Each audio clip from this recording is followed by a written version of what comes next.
Your next unforgettable experience can happen anytime. Take an Amex card with you for rewards wherever you go. Morning coffee run with an old friend? Earn cash back. Weekend getaway? Earn miles. Amex rewards your inner explorer. Learn more at americanexpress.com. Terms apply.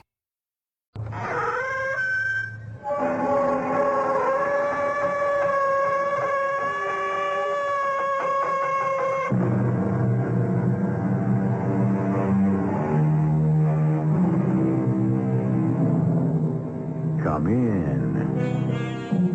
Welcome. I'm E.G. Marshall. I am sure there are very few people within the sound of my voice to whom the name Scrooge does not conjure up an instant picture. Our Scrooge is one James Dudley Hill, and it so happens that Charles Dickens' description fits him to a T. Tight-fisted, squeezing, scraping, clutching, covetous old sinner, secretive and self-contained and solitary as an oyster. And yet this man had a great sense of humor. Who else would play a joke that wouldn't pay off until after he was dead? James, your grandfather was a gold prospector. This $1 million estate, what did it bring him? Loneliness. So I, his son, am selling everything in it, all the treasures. When I'm gone, you, son, can have Castle Hill and do with it what you like. Be realistic, Father. How could I ever afford the taxes for one day? Because I shall leave you a fortune. But it won't come to you easily. You'll have to find it.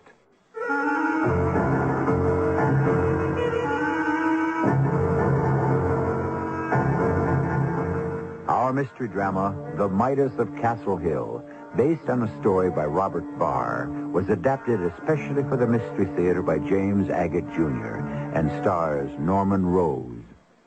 I'll be back shortly with Act One.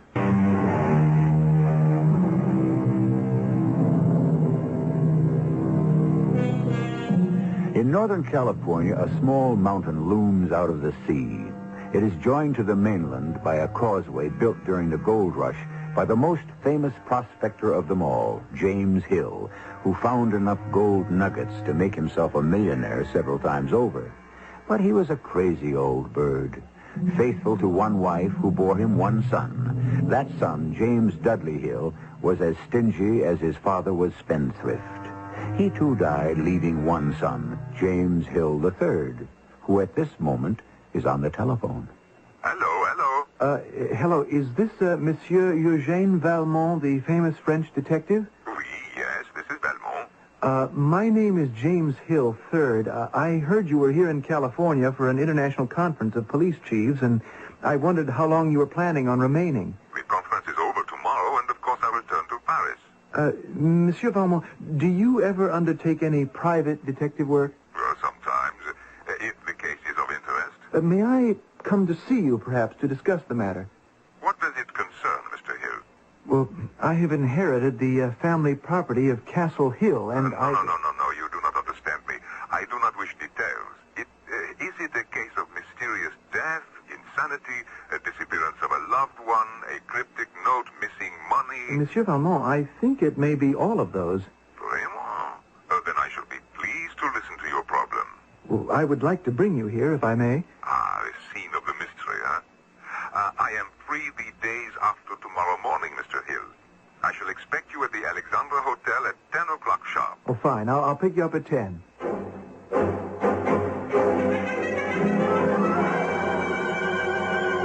Welcome to Castle Hill, Monsieur Valmont. What magnificence. Do not tell me that you live on this vast estate alone. I'm quite alone, except for one servant and his dog. But why? Well, actually, I've only begun to live here. You see, my father left no will, and... Allow me to interrupt, please. Let us begin at the beginning. How big is the entire mansion? 75 rooms. Did you always live here? No, only as a boy. Then I grew up, married, and went out to work on my own for a lawn and gardening service. Its outdoor work suits me fine. I see. You are the only son. The only child. A 40-year-old child. And you have inherited this enormous white elephant.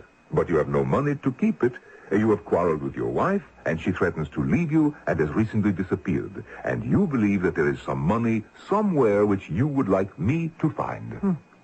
I was told you were a genius at deductive reasoning, Monsieur Valmont, but to see you in action, well, it's staggering. What did you inherit besides this extraordinary monument to the tax collector? Nothing. There's no money, no bank account, no securities. Except for the library, this is a vacant building. Afterwards, I'll take you around Castle Hill. A castle on a hill. Yes, it's well named. But after my mother, Gloria Castle. It's a 13th century English castle, which great-grandfather Hill had brought all the way to California, stone by stone. You see, in those days, people used to look down on a gold prospector as having no culture. It was my father who filled these 25 acres with more culture than any king or European prince ever had. But it was your mother who influenced him to do so. Well, how do you know that? Continue, please. Father was peculiar, but I loved him in spite of it. Or perhaps loved him for it. You know, I can remember one Christmas, Father telling me... James, money and peace of mind don't go together. My father, your grandfather, died an unhappy man. He poured millions into Castle Hill, and what did it bring him? Loneliness. Your grandfather used to say finding gold gave him the only happiness he knew. Exploring, locating, digging, the act of discovery gave him happiness. I had happiness once. Until your mother died, I had love. Now that she's gone, I shall dispose of everything in this house, all the statuary on the grounds. Let others who go to museums enjoy them. You're going to sell everything, Father? Every single thing. I've been accused of being miserly, rich, and crazy, and thought of as a nutty Midas. Well, maybe I have been. When I'm gone, son, you'll have Castle Hill, and you can do what you like with it. Oh, be realistic, Father. How could I afford the taxes for one single day? I'd be ruined. You'll have something. I'll leave you something. But it won't come to you easily. You'll have to hunt for it. Leave me something? But what do you mean? I'll be frank with you. I'm disappointed in you, my only son. I took my father's fortune, invested it in banks and railroads, and tripled it. You, James, how old are you now? 35. Yes, 35. In 35 years, you haven't shown any of the Hill gumption. You scraped through school. Now I hear you're thinking of getting married. At your age? Well, is there something wrong with that? There's something wrong with being a nobody. So I'm going to have my own little joke. Father, if you give me money now, you can have the pleasure of seeing me enjoy it and knowing I'll have enough to take good care of Castle Hill. Give you? You've been on an allowance since you were 5 years old. How much do you make in that garden place you work in? Not enough, I'm afraid. Not, because you're not worth more. Well, maybe after I'm gone, you'll start showing a little initiative, carrot at the end of a stick. That's the way your grandfather got the mules to move across mountains back in the gold rush days. There isn't going to be any will. If you're smart enough, you'll inherit. If you're not, well, then I guess the state of California is going to get a nice, big present. On your way out, tell Browning I'm ready for my whiskey. That's what he said, Monsieur Valmont. If I'm smart enough, I'll inherit. And that was the last time I saw my father alive. Well, disappointment can make a man do strange things. What do you mean? It is quite obvious that this house, its valuable furnishings, the grounds, all had no more meaning for your father when your mother died. That was why he wanted to be rid of everything, not to punish you. He never told me that, but, you may be right. Sorrows are very private. Perhaps he did not tell you because he did not think you would understand. Who is this Browning? Oh, I guess you could call him the family's most faithful servant. Came here as a boy. He was brought up in this house by the cook, but she's dead now. How old is your Browning? Oh, I'd say about 50. 10 years older than I. Now that my father's dead, I told him he'd better get himself another position. And he said no. He would stay on, oui? Yes, he said he'd remain on. He had a little money. It didn't matter to him that I couldn't pay him. Ah. Well, I would like to meet him, this family retainer. No sooner said than done. Well, that is quite a bell to summon the servants. Yes, my father's idea. So no matter where on the grounds they might be, they'd hear him. He had an elaborate system of rings for the gardener, the chauffeur, butler, and so on. May I tie it? Oh, certainly, Monsieur Valmont. Just give the bell pull a good tug. Ah, beautiful tone. Well, where is your man?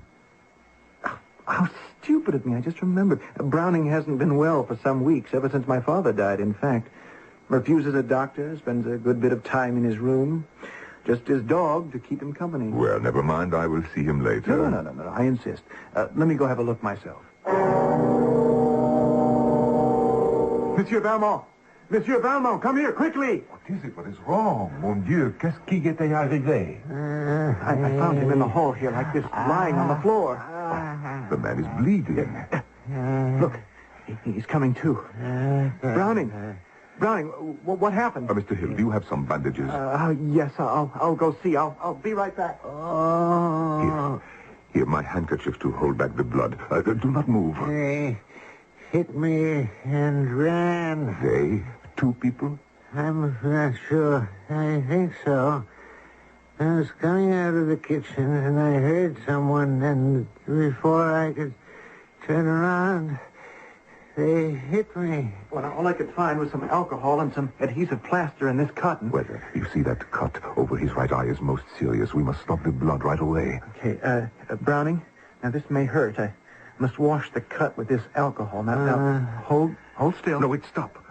Let me smell that. This is not alcohol, mon ami. Well, are you sure it was in the medicine cabinet? Well, it may be oxalic acid, but it is definitely not alcohol. Just place the cotton over his eye. Yes. So, gently. Browning, you hold it over your eye. I wish to have a look around. Look. Here. Just as I thought.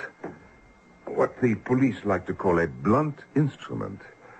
A hammer. Yes, blood on it. They must have dropped it when they ran. Well, I hope I didn't do anything wrong with what I thought was alcohol. What did you say it was? Oxalic acid? Yes, it is used to remove spots or to clean brass. But subcutaneously, it is quite poisonous. I should never have forgiven myself.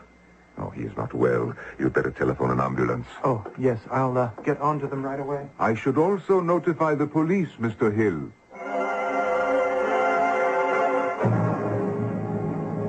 Why would anyone wish to attack me? Me?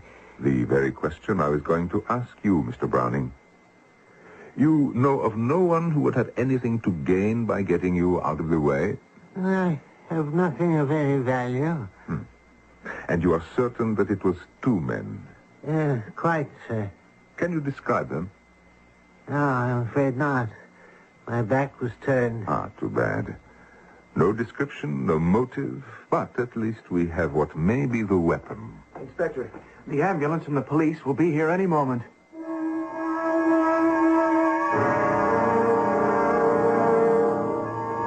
Monsieur James Hill, good morning. Welcome to your own police station. Inspector, this is Mr. Hill. I picked up Browning from the hospital this morning and took him back to Castle Hill. This is Inspector Graves I told you about on the telephone. He has made me feel very much at home in his California police state. State police, Inspector. Yes. It's an honor to have Eugene Valmont in our little neck of the woods. Mr. Hill, we have identified the fingerprints on the hammer. Oh? You know who it was who hit Browning? Browning himself. What? We ran the fingerprints through the computer, Mr. Hill. Nothing, no record. Then Mr. Valmont suggested we run them through the motor vehicle records.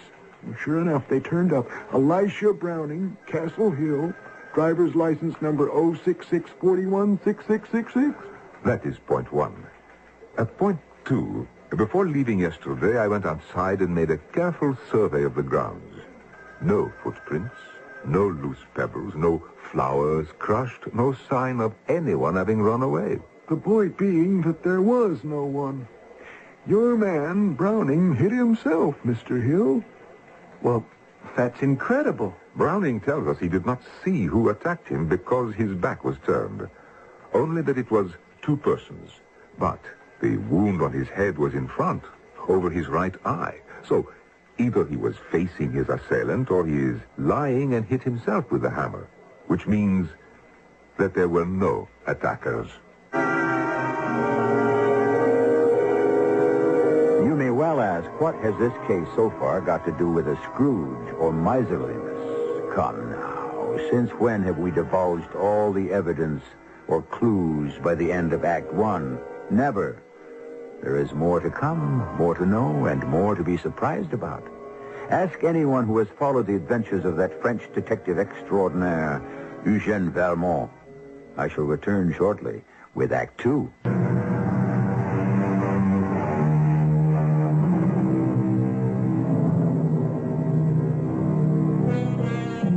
Deceit, the bard tells us, springs from unreasoning fear. If indeed Elisha Browning, servant and longtime friend of James Dudley Hill, tried to deceive Eugène Valmont and James III into thinking he had been attacked, why did he do it? What was he afraid of? Surely there must be more to this than meets the eye, as you faithful followers of Mystery Theater all know. But why? One doesn't hit oneself over the head and draw blood so badly you have to be taken to the hospital for stitches for no reason. Well, one day your Mr. Browning will tell us himself. I think we'd better have your butler in here for questioning. I would rather pursue this case without, how you say, tipping off this Browning. May I? Huh? It's your case. After all, if a man hits himself on the head with a hammer, that is not against the law, no? No, but If he wishes to pretend he has been attacked by two assailants, that is also not against the law, no? no. What we must discover, then, is the why, or as we say in Paris at the Sûreté, the who. Who profits from the crime? But, Inspector, there has been no crime. Perhaps yes, perhaps no.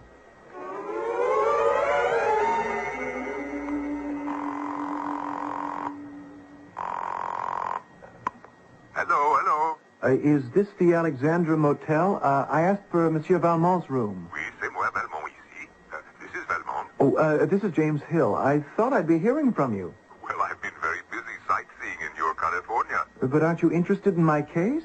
Well, that depends. Monsieur Valmont, look, can I come by your hotel and we can talk? I'm going to your land of the Marines to see the training of SEALs. What? And I am leaving in practically a few minutes. Oh, to Marine Land to see the trained SEAL, sure. You have been there? Well, let me pick you up and take you. I'll be there in 15 minutes.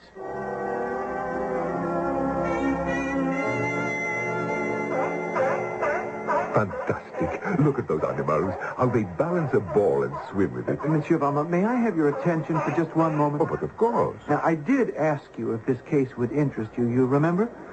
My dear Hill, you spoke of a missing wife, a missing money, missing will, missing brains. But what I have seen so far is not of too much interest to Valmont. But these wonderful aquatical acrobats are of great interest. Mr. Hill, a man hits himself on the head. He is not a criminal. He is weak in the head. But Browning insists that he was... Insists? I tell you that he was not attacked by two men. And if he did not hit himself, then it was by someone he knows. So how my father disposed of millions in cash somehow does not interest you? Me? No. You? Yes. I understand. You wish Valmont to help you find it. Of course, there is money somewhere, maybe even inside your Castle Hill. Do you believe that? Your father sells everything. Furniture, painting, securities, n'est-ce pas? It must be somewhere. One does not burn money. But I've looked everywhere. Monsieur Valmont, if there are millions, I'll share them with you equally. Now, is that fair? It's very generous. Do you ever take a case on speculation? Speculation? What I mean is, you accept a case on a contingent fee? In other words, monsieur, no results, no pay. I am afraid I could not accept such an offer. When I take on a case, it is 24 hours in the day, all of my time and attention. I try for success, but I cannot order it à la carte. In the meanwhile, one must live, and that is why I must charge for my time. Mr. Hill, earlier you spoke of some communication from your late father. Yes, I found it when I was trying to put his books in order in his library. I have it with me. Please, read it. Very well. Let me see.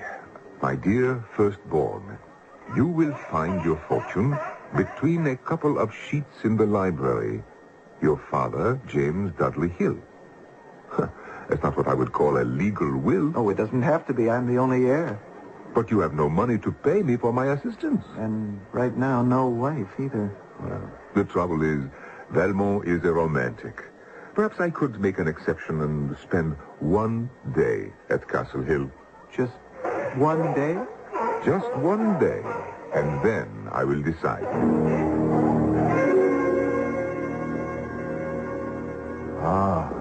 So, this is the library.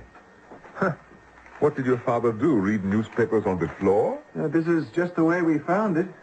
We searched here for days on end. Just a moment. We? Yes, Browning and I. I want to talk to him later. Now, Mr. Hill... Monsieur Valmont, why don't you call me James? Would you? Yes, James. James, was your father a religious man? I wouldn't say so. I can't remember him ever going to church. You know, I knew of a case where an heir expected a large sum of money, and his bequest was the family Bible, which he threw into the fire. He was that angry. Afterwards, he found out he had destroyed thousands of pounds of English banknotes. Good Lord. The object being to induce the legatee to read the good book or suffer through the neglect of it. Well, we haven't left one book unopened. As soon as I read that my fortune would be between a couple of sheets, well, you can imagine. And Browning, did he know? Well, if he did, I never told him. All I said was that it was important, and whatever piece of paper he found anywhere, to be sure to let me see it. The man is no idiot. Browning may well have discovered what you were looking for when you were not here, and he may not have told you. Oh, I can't believe that. He's lived at Castle Hill for 40 years, served my father for 30. My father was very fond of him. But left him no money. Well, that's true, he didn't, but we treated him like a son. Évidemment. Left him nothing, like his son. James, I am frankly suspicious of this man. Would you mind now showing me to his room?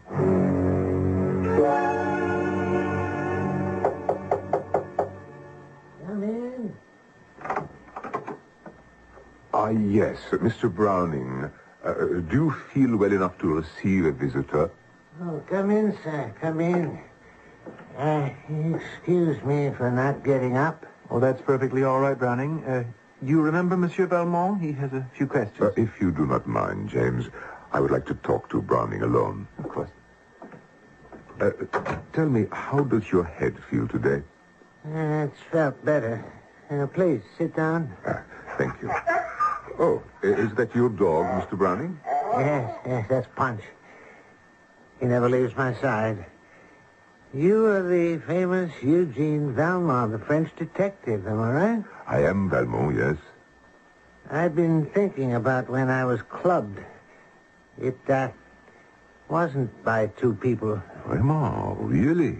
Not two? No. I heard something. I was reading an old newspaper. When I turned, there he was, one man. It all happened so quickly, I was stunned, blinded. I imagined there were two. Interesting. That hammer you were hit with, do you have occasion yourself to use such a hammer? Well, lately, quite a lot. Master James instructed me to open every wooden box I could find in the cellar. Most of them just contained rubbish, old bills. All over the house, we have all sorts of tools, and they're everywhere. You'll find nails and saws in a bathtub, hammers in the kitchen. Master James' father did everything himself with his hands. He didn't believe in electricians, plumbers, carpenters. He was a very handy man. Have you seen the master bedroom? No, I have not. What would I find there? The master turned it into a workshop, an iron foundry. A foundry? What is that? Why, if an iron gate needed fixing, he'd melt up the iron and bang out a new hinge for it or something. Oh, he was absolutely mad at the end, mad as a hatter. Imagine keeping tools in the kitchen. That hammer that you were hit with, Browning, did you know it only had your fingerprints on it? Well, I shouldn't wonder. The person who hit me was wearing gloves. You saw that? That's the last thing I did see. Why didn't you tell me before? Well, you didn't ask me. Yes. I do not suppose that you noticed what kind of gloves they were. Yeah, I did. Green gloves, like gardening gloves. We have a pair in the kitchen. Mr. Valmont, sir, am I being suspected of something? At this moment, only of not telling all the truth. Did you find out anything, Monsieur Valmont? He does not remember very much, but he still insists that he was attacked. Well, did you tell him that his were the only fingerprints on the hammer? He explained his assailant wore gloves. Nor was it two men. Now he says it was one man. Oh. Well, did he recognize him? No, but he may, in time. Browning spoke of your father's bedroom, an iron foundry. Have you searched there? No, it's a foundry, all right. There's an oven for heating metal, a forge, an anvil. Wait just a moment. An anvil in the bedroom. Please show it to me. There she is. Father made a blacksmith's shop out of this room. The forge is built into that fireplace. He made it for himself with Browning's help. Why, there is even, how you say, a bellows. With all that money, he was extremely stingy. If a garden tool was broken, do you think he'd go buy a new one? Never. He'd take it up here, start a fire going, and before you knew it, he'd beaten out a piece of iron on the anvil and mended whatever it was. A broken shovel or spade, rake, anything. Hated things new. You know, there's not a single book in the library that isn't at least 50 years old. Never bought a new book as long as I've known him. The only thing that makes it a bedroom is that small cot in the corner. Very strange man indeed. Now, what time is it? Yes, 3 o'clock. Inspector Graves has promised to drive me to the Orange Groves this afternoon, so if you would be good enough to take me back to my hotel. But what about the search for my inheritance? Haven't made up my mind yet. Allow me to think about it, James.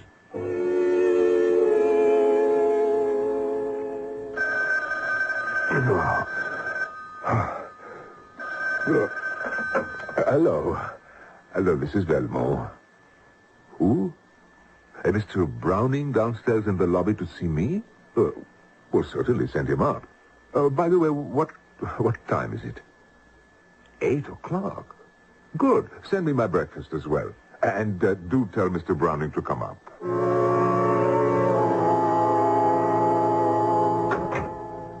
Well, this is very early in the morning, Browning. What brings you here? Mr. Valmont, I have no one to turn to but you. Turn to? What do you mean? My life is in danger. I'm sure of it. Ah, at last. Someone is trying to kill me. Good. Jeopardy. Now the case begins to interest me.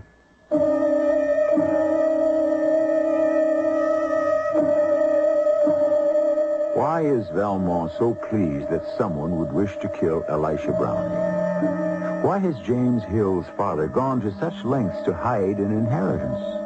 Is there a fortune?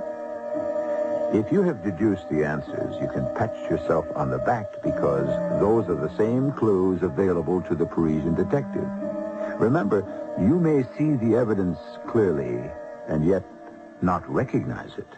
Check in and see how right you are when I return shortly with Act 3.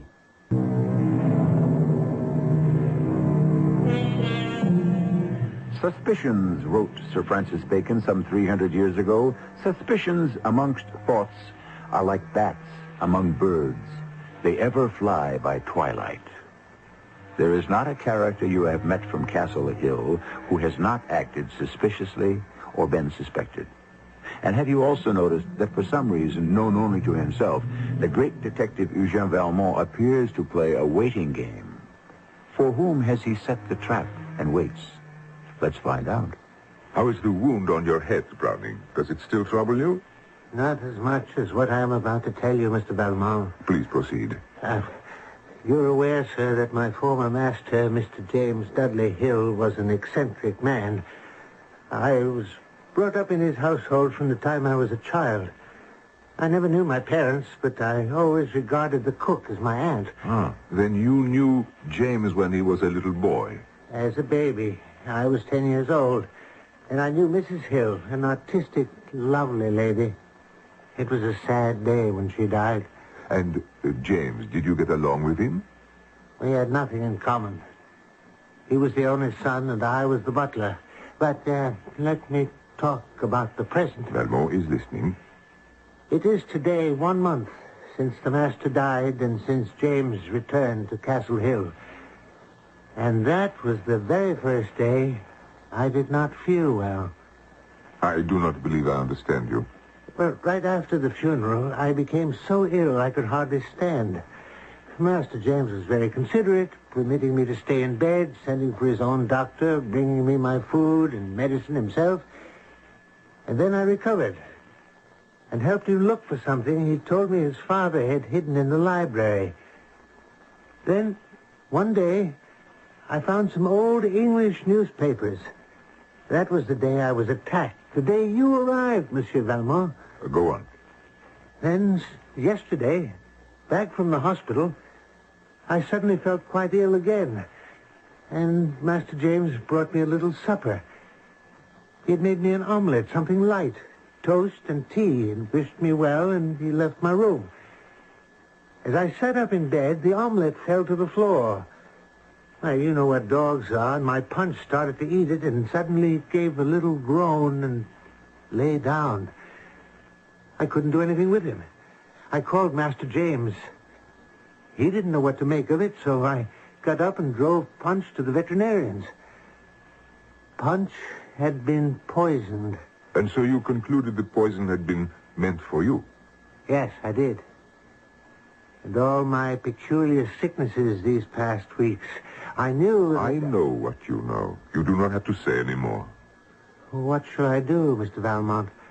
Well, you will return to Castle Hill as if you suspected nothing. But I cannot believe what I suspect. Then do not believe it. Is that all you can tell me? I would not eat any food unless I prepared it myself. Why did he try to poison me? I, too, have a question. For you. You knew it was James Hill who hit you with that hammer.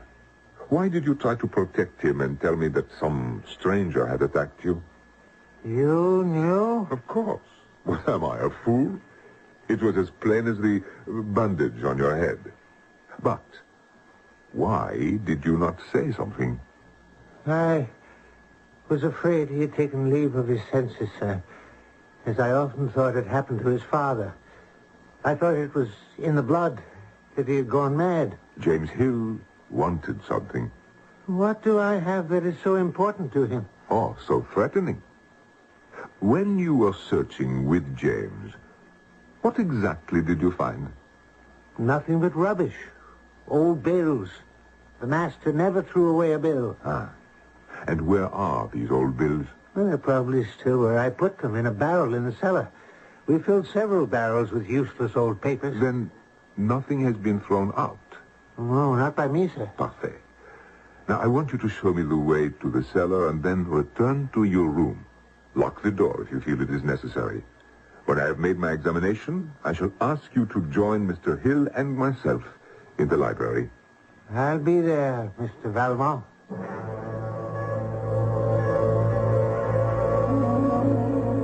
Gentlemen, forgive my appearance, but I have been several hours in the cellars, and there is much dirt and unclean dust. Now, I have found several scraps of paper which I hope will lead us on the road to clearing up this mystery. But, Monsieur Valmont, this was to be a private transaction between you and me. It doesn't concern Browning. Now, why is he here with us in the library? Mr. Hill, James, believe me, by having you both here, I shall not violate any confidences. Now, I have discovered 3 bills in my search among all that trash you had discarded in the cellars. I hope what I have here in my hand will help us. I still don't see why we have to have Browning here. James, you asked me to solve this mystery. Valmont does it his way, and Valmont insists on that way. Good. Now, here's a bill dated 4 years ago with the letterhead Samson and Sons Booksellers. I happen to know they sell only technical books, handicrafts, do-it-yourself. Unfortunately, the name of the book bought is obscured. Has either of you come across a new book on these library shelves? Not that I know of, sir. A new book, certainly not. Then I shall contact Sampson's and have them check the invoice number. All right. Here is a second bill for which I need your assistance. 27 rolls of an expensive wallpaper, plus, here attached, another 27 rolls of very cheap wallpaper. Mr. Hill told me he intended to paper the entire house. Alone? Himself? Oh, yes, indeed, sir. He was quite a handyman. It took him over a year to finish papering this library, but he kept at it. Well, now, will you look at this? I've just pulled a corner of the wallpaper back from the door. Huh. Scandalous. I remember now. There's the most exquisite wood paneling underneath. Then there is this bill, also for paper. 10,000 sheets. Delannoy and Compagnie, Paris. Does either of you have any idea why Mr. Hill, Sr., would import special paper from France? James? Not the slightest. Well, I do remember the paper arriving, sir. Large packages about 6 inches in width. Heavy it was. But Mr. Hill took it into the library, and I never saw it again. I don't see how this has anything to do with what you came here to do, Monsieur Valmont.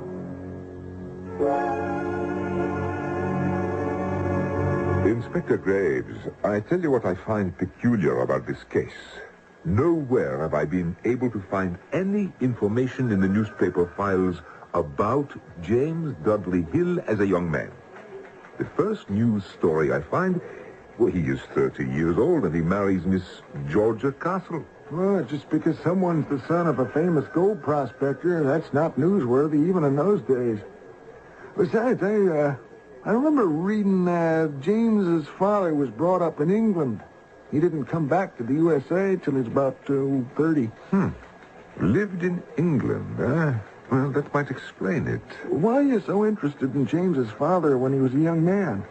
To reject or verify a theory of mine. Graves, what is it? Car smash up on Castle Hill Road, Inspector. One of those hurt is James Hill III. Oh, you don't mean it. I'm on my way. Let's go, Valmont.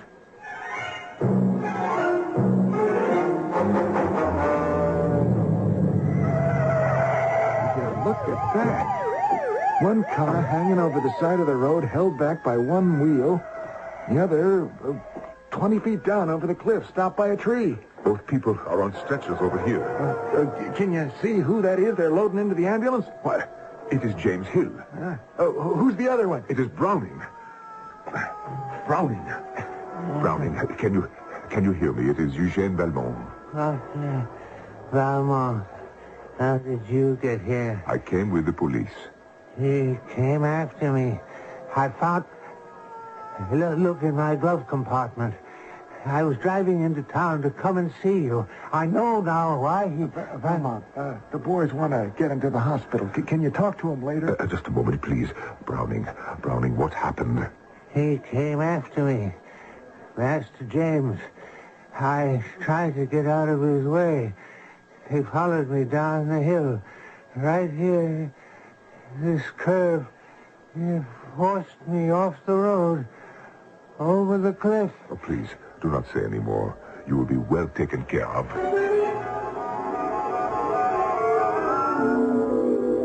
Inspector, this is the library. Now, watch me. I take my knife to this place by the door where the wallpaper is a little pulled from the wall, and I pull so. Voila. One piece which I hand to you, Inspector. Good Lord, it's heavy as lead. Not lead, Inspector. Gold. Do you see that anvil and the pile of bricks? That was a furnace. We took it apart. James Dudley Hill sold all of his possessions and purchased gold. In the furnace, he melted down the gold bars, then beat it into almost gold leaf on the anvil. Then hid it between 2 layers of wallpaper. How did you ever find out? I had 3 clues. A book on metallurgy, which he must have bought to learn how it was done, the 2 kinds of wallpaper, and also a bill for a special kind of French paper, very heavy, of great strength, which is used only to make gold leaf on. You mean this whole room is papered in solid gold? That James Hill's going to inherit millions. I'm afraid not. I want to show you this newspaper. Oh, careful, it is very old. I found it in Browning's car. The London Times, 19... Well, it's more than 50 years old. Here, let me show you the column. You see? An announcement of the death of Mrs. James Dudley Hill, former Betty Browning, musical comedy performer, died today in the birth of her son. Well, old Hill was married before he came back to California. The son will be taken care of by the Sisters of Mercy at St. Barnabas. Mr. Hill left England and returned to his native California. Betty Browning. Elisha Browning. He was given his mother's maiden name. And was brought up to believe he was no more than a butler. Well, what do you suppose he knows about this? It is not what he knows, but who he is. He will inherit everything. Well, what did James's father have against him that he would leave him nothing? He never approved of his second son. But having hidden away the first, he concocted this joke. And James? I am quite certain that when he was searching for his inheritance, he must have found Browning's birth certificate. And if he could not locate the money, he had to do away with Browning. Well, that winds it up. Belmont, you've done us a big favor. I have also a favor. Before I go home, would you show me how they grow California wine? It is something all Frenchmen would like to know, but they do not dare to ask.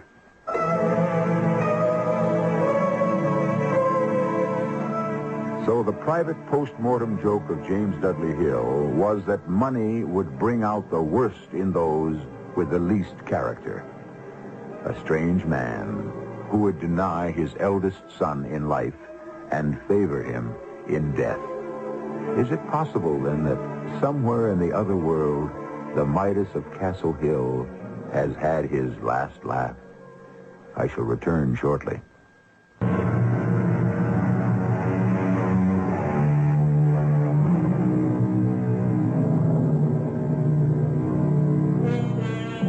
Midas was the mythical king who wished that everything he touched might turn to gold. But when his food and drink became gold, he begged this power be taken from him. No, great wealth does not equal great happiness. We started out with Dickens, and so we shall end. If only James Dudley Hill could have seen things differently, as did old Scrooge at the end, and, as Dickens tells us, opened his heart and laughed. No longer was gold his whole life. Laughter and love were quite enough for him. Our cast included Norman Rose, Russell Horton, and Robert Dryden. The entire production was under the direction of Hyman Brown.